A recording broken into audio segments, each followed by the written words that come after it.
Pegasus for a Summer, Part 1 by Michael J. Rosen. This is a true story about a horse. It is also a mostly true story about the horse's rider, me, but I can hardly distinguish what I remember from what I'd like to remember, or to forget, about myself that summer that ended as I entered 7th grade. Outside school, I did two things better than most kids, and doing better probably meant as much to me as it meant to everyone else: swimming and horseback riding. Yet without a pool or a stable at school, I could never prove those talents to anyone, but the day camp I attended each summer provided for both. Oh, one year I did compete on a swim team with my best friend Johnny. I swallowed a teaspoon of honey energy before each event with the others in my relay. All season my eyes bore raccoon rings from the goggles. Ribbons hung from my bedroom corkboard. But I hated it, just as I hated every sport that had fathers barking advice from the sidelines, or hotshot classmates divvying the rest of us into shirts and skins, or coaches always substituting in their favorite players, and team members who knew every spiteful name for someone who missed a catch, overshot a goal, slipped out of bounds, fouled, fumbled, or failed them personally in any of a million ways. But I didn't give up swimming, as I had baseball, football, and basketball. Their seasons were so brief, how could a person master one skill before everyone switched to the next sport? And I devoted myself to horseback riding. The whole idea of camp, which represented the whole idea of summer, hinged on those few hours each week at the camp stable, just as the whole of the school year merely anticipated the coming summer vacation. At camp, it was simply me against no one. It was me with the horse. The two of us composed the entire team, and we competed with greater opponents than just other kids. We outmaneuvered gravity, vanquished our separate fears, and mastered a third language, the wordless communication of touch and balance.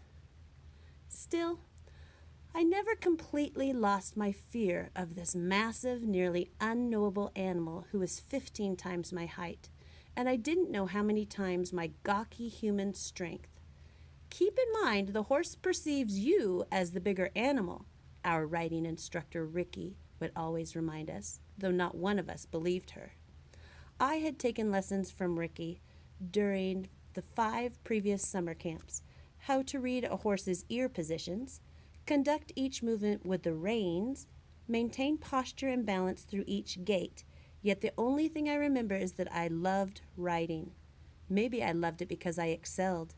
Maybe I excelled because I loved it. I'd climb in the saddle, and instantly other riders, other horses in the ring, whatever it was I didn't want to do at after camp or beginning in September at junior high. It all ceased to exist, along with the rest of my life on the ground, shrinking, fading behind the trail of dust the horse and I made, heading to the horizon. Curiously, most of the obnoxious kids, the ones who did the harassing and teasing during baseball or football practice, spent their hours on horseback, jerking the reins to stop their horses from munching ground clover, or thumping their boots into the sides of their uninspired horses. Not that I deliberately rode circles around them, but on those Mondays, Wednesdays, and Fridays when we rode at camp, I insisted my mother pack carrots for my lunch. For my horse, I hated carrots. I pulled on long pants and boots even when the temperatures soared into the 90s. I slipped dimes into my pocket just to buy a soda in the tack room after lessons. And most mornings, I bugged my favorite counselor of all time, Mitch. Can I skip capture the flag and go help the younger kids saddle their horses? Can our group have our lunch at the stables? In short, can I exchange everything else camp offers for more time with the horses?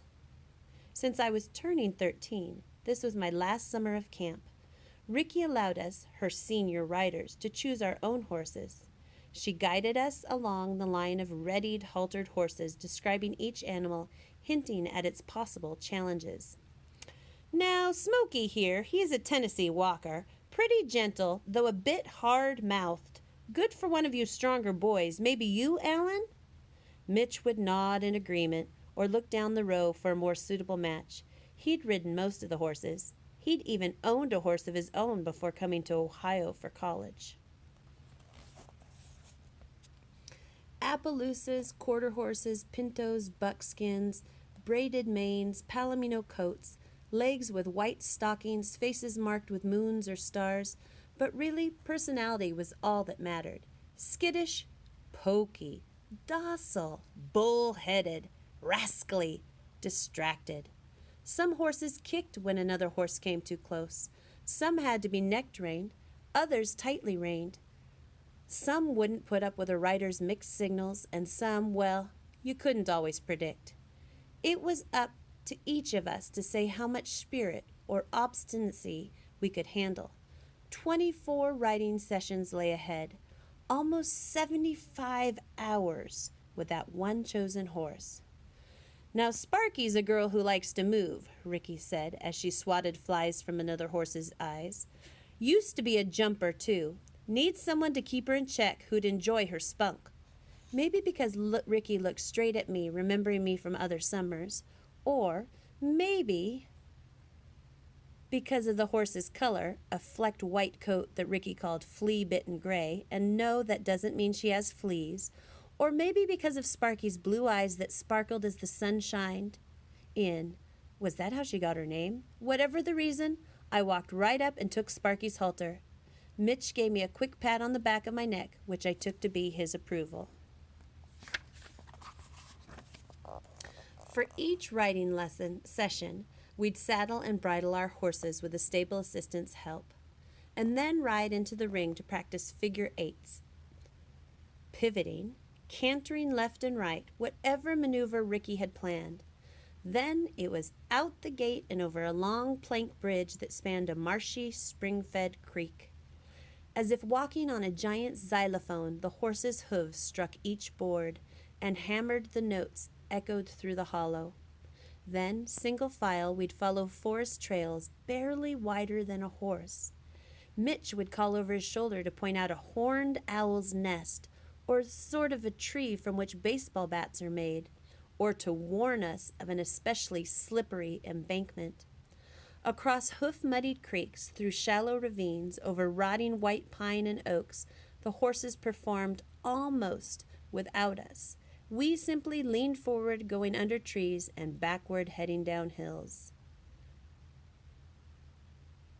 Eventually, we'd arrive at the meadow for open practice, which mostly meant a chance to break loose. Though Ricky had instructed us in any gait faster than a canter, some horses, Sparky included, just longed to gallop. It seemed more natural. Suddenly, the 1, 2, and 3, 4 of her cantering hooves vanished into a lift-off, a levitation. I could feel the way you can feel the instant a plane lifts off or a roller coaster dips, and I'd be weightless, hardly resting in the saddle, my heart clopping its own rapid gait as I hovered at a velocity only the tears that the wind jerked from my eyes revealed. In those moments, how long did they last? No more than a minute or two. Sparky and I flew, and the earth vanished entirely beneath us. She had become Pegasus, the winged Greek horse, and I, a 12-year-old mortal, by some miracle had been chosen to ride her.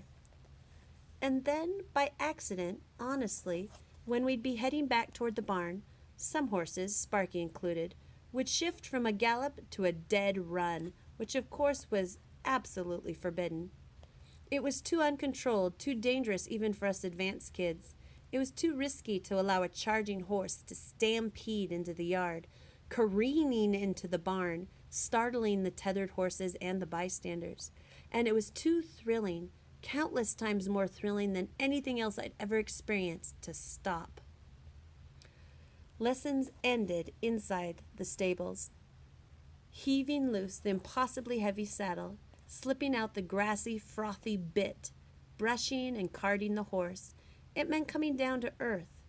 And I could clearly recognize the odors, the horse's short, damp hair, scratchy wool saddle blankets, the warmed, worn leather, sun-parched manure, sweet hay and oats. And I finally, before leaving, I took my own reward, a bottle of orange soda from the tack room cooler. Sparky performed like no other horse I'd ever ridden. Even Ricky told my mother on parents' night, "Those two have a special rapport." At every session I sensed improvement. Sparky's trot smoothed out, though that probably meant I was learning to settle into her stride. She understood the instant I reined, leaned, and thumped my heel to move us into a canter. With Sparky, I finally understood what Ricky meant about how the horse and rider work in such harmony that they merge powers and thoughts to become a single creature. On the other hand, almost every lesson Ricky would pull me aside to say something like, "The two of you ought to try a little more this or that." I knew that the two of us actually meant the one of me.